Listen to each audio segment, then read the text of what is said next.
Israeli yasitisha usambazaji wa umeme katika ukanda wa Gaza. Hii ni Nje ya Box TV update. Langu jina ni Christina Mbaruku.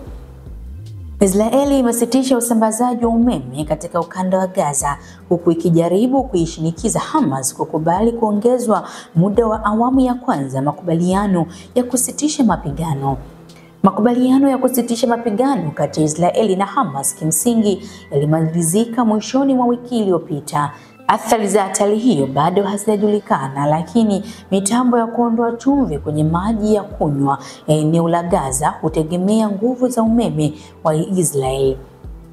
Eneo hilo limeharibiwa kwa kiasi kikubwa na kampeni ya kijeshi ya Israeli tangu shambulizi la Oktoba 2023, na baadhi ya wasambazaji wamekuwa wakisambaza umeme kwa kutumia majenereta na nguvu ya jua. Kundi la Hamas limetoa wito wa kwanza mara moja kwa awamu ya pili ya makubaliano ya kusitisha mapigano ambayo yanalenga kupata suluhisho la kudumu la mapigano hayo. Hii ni Nje ya Box TV update. Langu jina ni Christina Mbaruku. Usisahau kusubscribe, kulike na kushare ili wa kwanza kupata notification tunapoacha updates mbalimbali.